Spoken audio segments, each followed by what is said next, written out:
queria cumprimentar todo mundo, dar as boas-vindas, né? Agradecer muito a presença de vocês, a presença da vice-chefe do departamento, né, que vem representando o departamento. Queria agradecer bastante os professores da pós, né, os membros do grupos. E aí eu queria mais uma vez agradecer a comissão organizadora pelo convite, pela organização toda e pelo convite para fazer essa fala inicial. Então, eles me deram uma mulher, né, que é falar a partir dessa frase do Marco Lopes, e eu preparei alguma coisa para não me perder, eu vou poder tentando ser compreensível. Se alguém quiser que eu leia devagar, é só avisar. Tá bom? Então, por favor, não. A frase, né, para vocabulário corrente, as origens são como um começo que explica, pior ainda, que basta para explicar. Aí mora a ambiguidade, aí mora o perigo. O mesmo erro sempre espreita o intérprete, confundir uma filiação com uma explicação. Essa aí é a frase do Marco Lopes, né, nesse bastante conhecido livro dele, e essa frase foi o que me deram como mote para a gente fazer essa apresentação no Boém. Tá? Essa é a sentença de Marco Lopes que foi dada para elaborar essa apresentação sobre os 10 anos do Boém. Criar um histórico no grupo de pesquisa, para qualquer coisa que seja, parece implicar sempre buscar um momento inicial e, a partir desse momento inicial, desenvolver uma trama sequenciada na qual estejam amarrados o que se é e o que se pretende ser. Uma origem, entretanto, é sempre uma origem arbitrária. É sempre um ponto de luz que é fixado por aquele ponto da história. Não é? A partir de qual fio de cabelo a gente começa a ficar calmo? Quais são os pressupostos que devem ser demonstrados para que uma demonstração formal seja garantida como uma demonstração verdadeira? A partir de qual momento, de qual traço, uma obra de arte se faz obra de arte? Qual é a peça do quebra-cabeça que inicia a forma de uma paisagem reconhecida? Se as nossas faces se perdem em muitos espelhos, qual dessas faces a gente tem que buscar para criar uma história plausível de um grupo de pesquisa? Bom, eu quero defender com isso que não há nunca uma origem. Né? A origem sempre é um ponto arbitrário fixado pelo narrador, fixado por aquele que assume a postura de historiar, de narrar a história, a partir do qual ele vai desenrolar a sua narrativa. E aí o próprio Marco Lopes, ele acaba com a interpretação. Para a maioria das realidades históricas, essa noção de ponto inicial mesmo arbitrário, esse ponto que a gente fixa arbitrariamente também é singularmente fugaz. Ainda assim, e aí agora o Marco Lopes, eu estou continuando, ainda assim, mesmo fixado em sua fugacidade como uma fotografia de um trem em movimento, nenhuma origem justifica a permanência, pois a trama da história não se deixa aprender provavelmente com uma linha no novelo a ser desenrolada. A cada origem, arbitrariamente fixada, subjaz uma origem anterior, e nada se envolve inexoravelmente para um futuro que seja só desastre ou seja só redenção. A historiografia, que é o esforço de captar a fugacidade e o dinamismo da história, e a fotografia das fotografias humanas do tempo, não deve ser entendida a partir da metáfora do novelo, mas a partir da metáfora do rizoma. O rizoma são milhões e zilhões de fios que se subdividem em outros zilhões de fios que se confundem com outros zilhões de fios, sem começo nem fim, só descomeços infinitos como uma poesia do Haroldo de Campos. E ainda assim, como crianças que não formam a nuvens, a gente cria narrativa historiográfica, inventando plausivelmente cenários e personagens, tempos, situações influenciados por uma série indescritível de outros cenários, de outros personagens, tempos e situações. Então, o que eu vou contar para vocês agora é a história que eu inventei do Boém. Né? E a história que eu inventei do Boém é assim. No ano de 2002, no mês de agosto, uma série de fatores que foram decididos cosmicamente, porque são fatores totalmente, alguns controláveis, outros incontroláveis, alguns confessáveis, outros inconfessáveis, né? Vários fatores foram decididos cosmicamente e veio um grupo de pessoas se reunissem na Unesp de Bauru com a intenção de discutir as potencialidades da história oral para a educação matemática. O que se conhecia até então sobre história oral era um amontoado de experiências e dependia da perspectiva de cada um dos que estavam reunidos naquela sala, naquele agosto de 2002. A mim parecia que o único ponto era relativamente consensual. Era preciso entender como registrar e mobilizar de modo mais ou menos organizado o que as pessoas falavam sobre as coisas.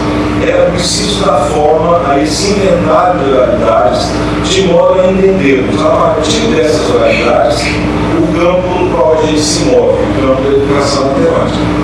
Para isso, naquele momento, a gente decidiu ser necessário discutir formas para que a legitimidade desse acervo de vozes fosse aceita como um conjunto de documentos tão legítimos como as tais fontes primárias a partir das quais os historiadores fazem história. Esse acho que foi o primeiro grande processo que a gente enfrentou, que era saber trabalhar com essas oralidades que estavam dispersas, que a gente queria juntar, sistematizar de modo organizado, né? E depois criar certos esforços para que essas oralidades fossem garantidas como tão legítimas quanto as outras fontes para se praticar a história. Hoje, e essa é a minha história também, como eu vejo essa trajetória, né? Hoje vai no ar a compreensão de que a história oral não é meramente um modo de praticar a historiografia. E a história oral pode ser mobilizada em inúmeras iniciativas, e a maioria dessas iniciativas, inclusive, como bem a ponto do texto que o Carlos escreveu no documento que a gente vai fazer agora, a maioria das iniciativas em história oral, ela ocorre fora da academia. Né? Porque o que acontece em história oral na academia é uma parcela muito pequena. A nós, que estamos inscritos na ordem do discurso científico, interessa entender particularmente como é que esse acervo de oralidades, tornado conjunto de fontes escritas, pode ser mobilizado para que historiadores escrevam histórias e, de modo geral, para que pesquisadores façam pesquisa sobre o que quer que seja. Ainda interessa, mas menos do que interessava em 2002, criar essas plausibilidades que sustentem a fonte oral como tão legítima como qualquer outra fonte. Parece que hoje a gente enfrenta um grande resistência em relação a essa briga, assim, do que se enfrentava há 10 anos atrás. 2002 como não podia deixar de ser, a origem arbitrária que eu fixei para contar essa história. Mas antes de 2002, já havia trabalhos de história oral envolvidos em desenvolvimento por pesquisadores, mesmo em educação matemática, e mesmo por pesquisadores que participaram dessa reunião de Bauru. Então, a história oral não surgiu a partir dessa reunião de Bauru. A gente estava lá para discutir algumas coisas, mas já existiam trabalhos, inclusive trabalhos em história oral na educação matemática. Mas confundindo uma origem com uma explicação, muitos pensam três coisas que eu queria agora discutir com vocês. Primeiro, pensam que todos os membros do GOEM hoje usam a história oral e, portanto, o GOEM trabalha apenas, entre aspas, com história oral. Outra coisa que se pensa é que só se mobiliza história oral para praticar historiografia. E outra coisa que parece que está se pensando é que história oral é uma coisa própria a uma determinada comunidade, concebida como um bloco homogêneo que pode ser meramente replicado por outras comunidades com o mesmo ou com outro fim. Hoje, a partir das discussões que temos enfrentado no GOEM, eu julgo que essas afirmações são equivocadas, do meu ponto de vista, são equivocadas. Se fôssemos caracterizar o GOEM, criando um grande guarda-chuva com a intenção de proteger da tormenta todas as pesquisas que o grupo tem desenvolvido, eu afirmaria muito decisivamente: o GOEM reúne pessoas que trabalham com narrativas. Esse seria um modo que eu caracterizaria hoje o GOEM. Mas é preciso defender melhor essa ideia, pois nós da academia temos nos esmerado na construção de cercas e paliçadas para defender terrenos que nem mesmo sabemos claramente quais são e como é que eles funcionam. Nós somos uma coisa que eu estou chamando, nós somos algoísmos modernos. Parece que a gente mexe um pouco de matemática, mas para criar fortificações, né, para defender algumas ideias que a gente não entende. Nossos esforços para construir fortificações são tantos e tão nítidos que não soariam estranhos a mestres de outras guerras. Aparentemente, toda tentativa de flexibilização tem que ser vista com desconfiança. Toda interrupção parece que deve ser analisada com integridade e cautela. Todo diálogo fora do nosso campo deve ser severamente controlado. Toda relativização deve ser evitada. E toda destruição de fronteira deve ser punida. Essa é mais ou menos o modo como eu vejo como é que a gente se comporta na área. Mas voltamos um pouco ao ponto inicial. Eu afirmei que é equivocado e basicamente estou falando essa frase porque recentemente, eu escrevi esse texto recentemente, e recebi um segundo livro da Chassi, foi a Ana, ou foi a Fernanda, a gente estava num evento sobre narrativas e apresentando as pesquisas do grupo sobre narrativas. E alguém disse para uma delas que a gente não podia trabalhar com narrativa, porque elas eram do Boém. E o Boém não trabalha com narrativa, o Boém trabalha com história oral. Então o campo estava tão delimitado, por esse tipo de argumentação sugestiva, a gente não criava fronteiras sem saber exatamente o que a gente está aprendendo nessas fronteiras. Então eu fiquei meio preocupado com isso, por isso isso está aqui. Então eu afirmei lá atrás que é equivocado o pressupor que trabalhar com história oral é já, naturalmente, inscrever-se numa operação historiográfica ou visar o desenvolvimento pleno de uma operação historiográfica. Eu vou considerar duas possíveis justificativas para esse modo de pensar. De um modo geral, eu acho que todo mundo pensa que fazer história oral é naturalmente trabalhar com história. No caso nosso, trabalhar com história de educação matemática. Então, eu fiquei tentando imaginar de onde é que surge essa ideia, o que se pensa desse jeito. Então, obviamente, uma dos motivos é o fato de história oral chamar história oral. Então, é história oral para fazer história. Isso aí a gente já tentou desmistificar em outros trabalhos. Mas uma outra possibilidade.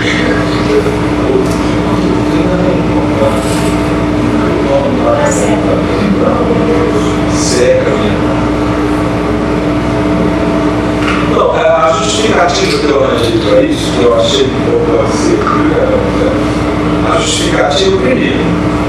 Alguns dos autores mais usualmente mobilizados com leituras introdutórias do historial, e no caso estou falando do Paul Thompson e do Philip Jutrach, esses dois basicamente, esses dois autores acentuam em seus trabalhos a perspectiva historiográfica. O Jutrach é historiador, o Thompson não é propriamente historiador, mas eles enfatizam os trabalhos sobre história oral, a pesquisa, a perspectiva historiográfica.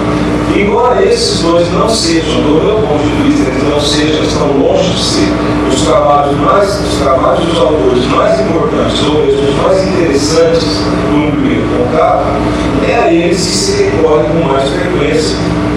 E isso deve ser mais ou menos o processo de colonizar que a gente vive, e você tem que ter sempre o autor estrangeiro como uma referência primeira, a referência principal.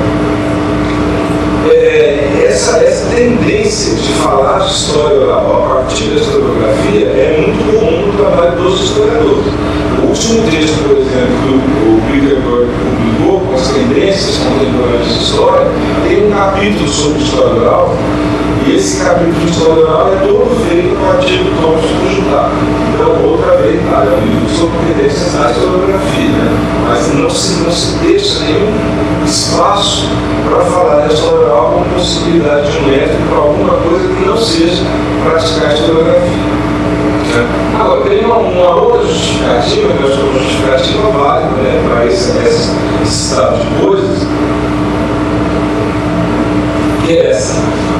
Envolver-se num trabalho com história oral, ou de um modo mais geral, envolver-se num trabalho com narrativas, como a gente propõe, implica sempre um cuidado historiográfico, mesmo que você não esteja pretendendo fazer historiografia, né? Mas a gente tem sempre que ter um cuidado historiográfico, visto que é prerrogativa dos trabalhos com história oral criar intencionalmente fontes historiográficas, sejam elas usadas ou não, para iniciar uma operação historiográfica por aqueles que criam essas fontes. Muitas vezes você cria a fonte e você não quer trabalhar historiograficamente com a fonte, né? Você está tendo uma prática historiográfica do meu ponto de vista, né? A defesa dessa segunda perspectiva, né, de que você está sempre envolvido com uma questão historiográfica, mas não necessariamente fazendo um trabalho historiográfico como se faz historiográfico, a defesa dessa segunda perspectiva vai um pouco mais longe. É exatamente por esse compromisso historiográfico que no Coen a gente tem tentado nos manter próximos de uma reflexão sobre o modo de escrever a história, sobre as metodologias da história, ou até mesmo, onde chegam as nossas possibilidades, sobre uma teoria da história. Nisso está implícita uma outra perspectiva que, do meu ponto de vista, é fundamental para caracterizar o Coen como um grupo de pesquisa. Produzir pesquisa não é simplesmente gerar trabalhos de pesquisa. Em específico, não é gerar dissertações e teses, mas conhecer e ter certo domínio sobre o campo de interesses no qual nos inscrevemos. Portanto, fazer pesquisa é criar estratégias para que o modo de fazer seja tematizado, compreendido e exercitado. Isso não é acidental, né? Isso não deve ser deixado para acontecer naturalmente. Não é porque um aluno se envolve com a pesquisa de mestrado ou de doutorado dele que naturalmente ele tematiza o modo de fazer pesquisa. É isso que eu estou tentando argumentar aqui. Essa tematização sobre o modo de fazer pesquisa tem que ser intencional do grupo dele. Se muitas vezes você faz a pesquisa sem tematizar exatamente o modo de produção da pesquisa. Bom, é essa certeza, minha certeza, que me permite questionar radicalmente a afirmação, que é tão comum, infelizmente, de que os métodos da história são postos e que basta seguir-nos cegamente como um rebanho com ovelhas segue a outra. Toda teorização autêntica, do meu ponto de vista, é um processo. A teorização não é uma enunciação de recortes vagos que se encontram lá de um momento a outro. Não há teorização alguma no mero recurso à autoridade. Mobilizar um autor não é aprender seu sistema, não é dialogar com esse autor, não é incorporá-lo e talvez transcendê-lo. Teorização não é um conjunto de citações e grifes. A teorização é um movimento cujos frutos só se dão autenticamente como resultado de uma longa e tortuosa digestão, uma não raramente caótica pulsação entremeada por sistematizações, aproveitamentos e abandonos. Toda teorização é uma antropofagia. Toda teorização é, portanto, resultado de uma atividade antropofágica. Todo método vem de uma teorização e todo método é uma busca. Toda busca pode florescer numa prática.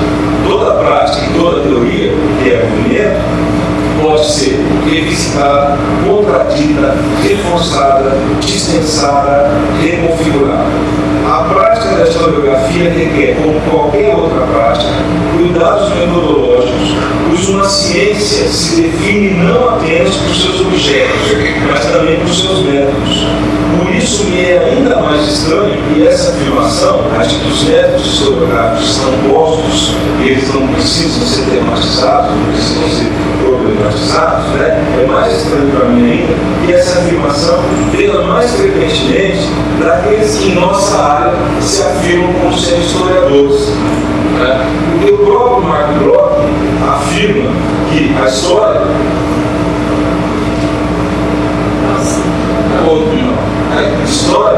é a ciência dos homens. Essa é a frase do Mark Bloch. Né? A história é a ciência dos homens, disseram. Isso é ainda vago demais. Eu preciso acrescentar dos homens no tempo. O historiador não apenas pensa humano. A atmosfera que seu pensamento respira naturalmente é a categoria da duração, como que as coisas duram. Né? E uma ciência não se define apenas por seu objeto. Seus limites podem ser fixados também pela natureza própria de seus membros. Assim, afirmar que a historiografia, seja na historiografia de ofício, seja na historiografia daqueles que com a gente se apropria de alguma coisa da historiografia para conhecer a nossa área, que não é a história em si, né? Afirmar que em historiografia os métodos estão postos e que não é necessário problematizá-los, não é apenas enganoso, é alienamento e é distorção. E eu reitero, nas searas da história da educação matemática como campo de pesquisa, nós atuamos não apenas como pesquisadores, mas como pesquisadores, formadores de pesquisadores. E é preciso que nós mesmos e aqueles a quem pretendemos formar nos apropriemos dos objetos e dos métodos para que tenhamos poder de crítica em relação à prática que estudamos. Eu acho que fazer pesquisa e formar pesquisadores implica necessariamente não só produzir a pesquisa, mas pensar no método que se faz, né? No método que se faz, práticas que são executadas. Né? Nada geramos se não somos mestres das nossas próprias ações e se não temos certo domínio do nosso campo. Esse esforço não é só necessário, é também necessário que esse esforço seja contínuo, visto que a formação nunca está esgotada, é sempre feita de começos. Daí a insistência de trazermos à cena sempre a discussão sobre objetos e métodos. Eu acho que é isso que falta, a insistência que nós temos no momento de discutir a questão da metodologia. Né? Principalmente da questão da metodologia em história, mesmo para aqueles estudantes, pesquisadores do momento, que estão usando história oral, problema narrativo de modo geral, e não pretendem fazer um trabalho propriamente historiográfico. Essa necessidade que nos impôs de analisar os modos de praticar a historiografia nos levou a flexibilizar, por exemplo, ideias já aparentemente cristalizadas no discurso historiográfico. E nem sempre flexibilizar é olhar para frente. Às vezes flexibilizar é olhar para trás. Ou seja, às vezes você só pode flexibilizar um conceito e tornar esse conceito mais operacionalizável, né? Mais próximo das suas intenções de pesquisador, quando você olha para trás. Às vezes você não sai para frente. Eu vou dar um exemplo aqui, que é o exemplo que a gente tem discutido recentemente no grupo, que é o exemplo que vem da Hannah Arendt. A Hannah Arendt, ela nos conta, o conceito que eu quero tematizar aqui, no caso, é imparcialidade. A Hannah Arendt nos conta que a imparcialidade, por exemplo, veio ao mundo quando Homero decidiu cantar os feitos dos troianos, não menos que os feitos dos aqueus, e louvar a glória de Heitor, não menos que a grandeza de Aquiles. Essa imparcialidade homérica visava a impedir que os grandes e maravilhosos feitos gregos e bárbaros perdessem seu devido pinhão de glória. E ainda hoje, segundo a Hannah Arendt, o mais alto tipo de objetividade que conhecemos. Pois além de negar-se a homenagear o próprio lado e o próprio povo, descarta também a alternativa de vitória ou de derrota e impede que se decida a priori o que é digno de louvor. Na historiografia grega, aparece ainda um outro poderoso elemento que contribui para a objetividade histórica. Então, a Hannah Arendt nos ensina, olhando para a historiografia, para as narrativas gregas, que a gente chama de historiográficas, né, é que a questão da imparcialidade está muito ligada às potencialidades e à necessidade de você levar em consideração todos os pontos de vista. E é isso que vai dar objetividade para a prática da história. Né? Agora, na historiografia grega, aparece ainda um outro poderoso elemento que contribui para a objetividade histórica. Na incessante conversa de cidadãos um com os outros, os gregos descobriram que o mundo que nós temos em comum é usualmente considerado sob um infinito número de ângulos, os mais diversos pontos de vista. Os gregos aprenderam a olhar sobre o mesmo mundo a partir do ponto de vista do outro e ver o mesmo em aspectos bem diferentes, frequentemente opostos vezes contraditórios.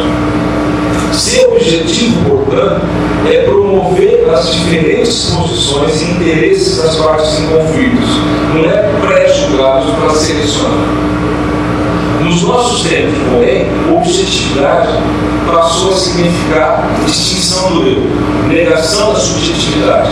É, portanto, uma objetividade eunuca, mas é uma objetividade eunuca estranha, porque embora seja eunuca, ela gera. E ela gera toda a matriz da ciência que a gente vive, atualmente. Então, assim, portanto, essa acepção tornou-se uma das matrizes da história retórica e modelo da historiografia ocidental. Assim, trabalhar com história oral nessa perspectiva é defender a objetividade e a imparcialidade e, ao mesmo tempo, é defender que é impossível filtrar os depoimentos a subjetividade e sua parcialidade. Os depoimentos com os quais construímos nossos acervos, eles são subjetivos, pois são expressões de um sujeito que se manifesta e, ao se manifestar, se cria como sujeito. Os depoimentos com os quais nós constituímos os nossos acervos, eles são parciais, pois eles ressaltam a perspectiva dos seus narradores, mas eles são parciais como são parciais um relato da escravidão pelo negro, um relato do cativeiro pelo prisioneiro e um relato do preconceito pelo homossexual. Mas também eles são parciais como um relato da escravidão pelo escravocrata, do cativeiro pelo carcereiro, do preconceito pelos neonazistas e da igreja sobre a Inquisição. Tá? Somos, portanto, assumidamente imparciais e objetivos. Imparciais e parciais. Abraçamos a objetividade e a subjetividade como princípio, né? Sem ter medo de que esses elementos sejam contraditórios a ponto de contaminar negativamente a nossa prática. Né? É desse ponto de vista que a gente está falando de parcialidade, imparcialidade, objetividade e subjetividade. Né? Mas a gente disse há pouco que hoje o Gourmet não trabalha apenas com história oral. E esse é agora um outro tópico que eu trago para discussão. Por favor, acho que eu vou tirar assim. Não, não, está frente. Está organizadinho aqui, mas às vezes o espírito. A história oral é um modo de criar narrativas. Talvez seja, até o momento, o modo mais usualmente mobilizado pelo poema. Mais usualmente mobilizado, mas não é o único modo. A narrativa, já que a gente está falando do poema produz narrativas, né? A gente tem que entender o que é narrativa. A narrativa é própria ao homem. Mais que isso, só nos humanizamos narrativamente, ou como diz o Eugênio, os homens que andam pelas ruas só conseguem parar em pé porque são homens narrativos.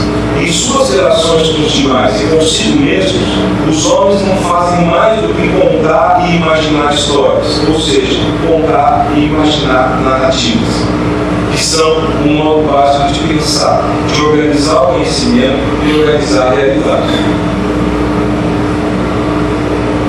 Professores e pesquisadores contam histórias aos seus alunos e colegas. Jornalistas, novelistas e investigadores em outras disciplinas também contam histórias às suas respectivas audiências. Eu estou contando história para vocês, né, aqui. Cada prática de contar histórias implica uma seleção particular de estratégias narrativas e de convenções. Nós construímos a existência numa estrutura narrativa. Como afirmou Guerra, o relato narrativo é uma forma específica de discurso, organizado em torno de uma trama argumentativa em que uma sequência temporal, personagens e uma situação fazem com que os enunciados tenham um sentido próprio no contexto do argumento. Toda narrativa depende de pautas culturalmente estabelecidas. Você fala para alguém numa determinada comunidade, né, que está situada culturalmente. Tem outro jeito. O Gourmet, então, trabalha com narrativas. Quais narrativas? Narrativas orais, tornadas textos escritos que inauguram uma operação historiográfica ou apenas possibilitam que uma operação historiográfica seja iniciada e levada a cabo por quem quer que seja.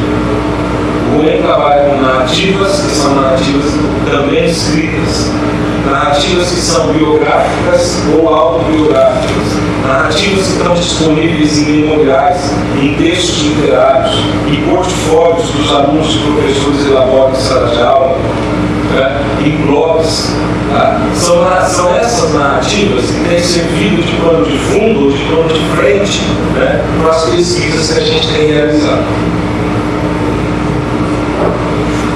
Narrativas orais, narrativas escritas, narrativas pictóricas, as possíveis narrativas que uma pintura ou uma obra de arte gera, narrativas arquitetônicas, espaciais, ou narrativas que os prédios, as pedras geram, podem gerar.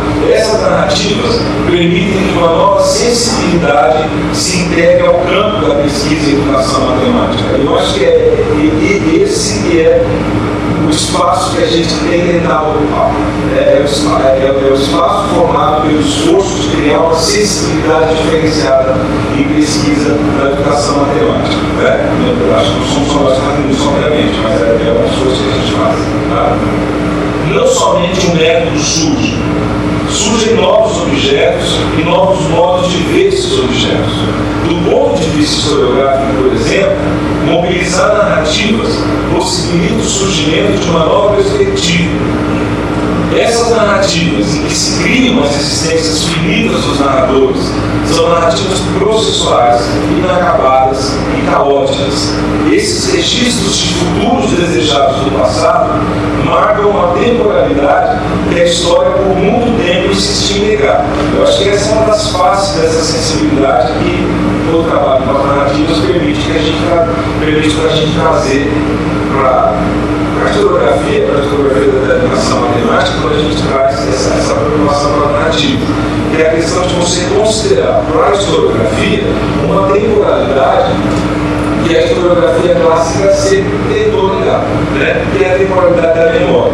Então, junto com a temporalidade consagrada, que é uma temporalidade que ordena, encadeia, que realiza o objetivo, que é uma temporalidade do contínuo, a temporalidade da história, particularmente, junto a essa temporalidade, surge a possibilidade de conceder como legítima uma temporalidade da memória, que é o tempo descontínuo, o tempo sensual, o tempo vertiginoso da memória, a temporalidade do instante, a memória que filtra, que ordena, que dá treva aos desejos humanos, que reescreve, que fantasia e que não preenche rupturas e vagas. Ao contrário, a memória que escancara os abismos dos espaços vagos como formas de captar o humano no tempo.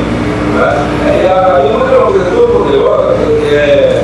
Eu vim aqui há um tempo atrás numa palestra uma homenagem que fizeram ao professor Mário Figueiredo, e pediram para escrever um prefácio à vida do professor Mário Figueiredo.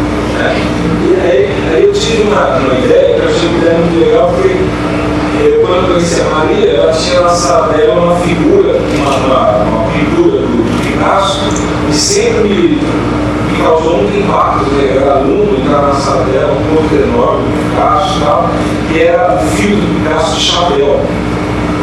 E depois de muito tempo, já sendo orientando a Maria e tal, já foi para Sevilha, no encontro internacional, e nós compramos chapéu em Sevilha, porque o calor era muito grande, chapéu para a nave, aquela festa, e eu fiz texto baseado nessas memórias, que o chapéu disparava na nossa vida em comum, do da Maria. Eu fui perceber um tempo depois que aquela pintura que eu achava que estava na sala da Maria não estava, nunca esteve na sala da Maria. Mas esteve em outro lugar que não tem nada a ver com a Maria. Então, a minha memória, ela é muito poderosa, ela preenche espaços, ela cria para mim uma Maria, ela permite que eu crie uma Maria que sempre uma pintura não sei se é uma Maria que eu criei até hoje. Outra coisa, sim, foi o fato de que quando eu fiz essas transparência, depois, em fevereiro de 2002, nós fizemos o livro do Bauru. E foi evento que falou, isso não foi fevereiro, foi agosto. Né?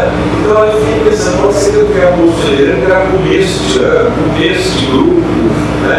E a memória prega essas peças, mas eu não quero, o que a gente não quer fazer quando é demonstração narrativa, é dizer que só porque a narrativa permite a fantasia, porque ela tem essa instantaneidade, né? Que ela tem que ser vista como uma coisa negativa.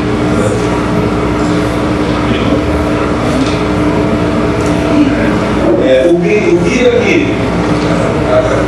O guia que a gente propõe no grupo é a plausibilidade, não é verdade. Nossa proposta é de gritar um não ao preconceito em relação às narrativas. Que essas narrativas venham de quem vier, que sejam quais forem os suportes dos quais estão registradas.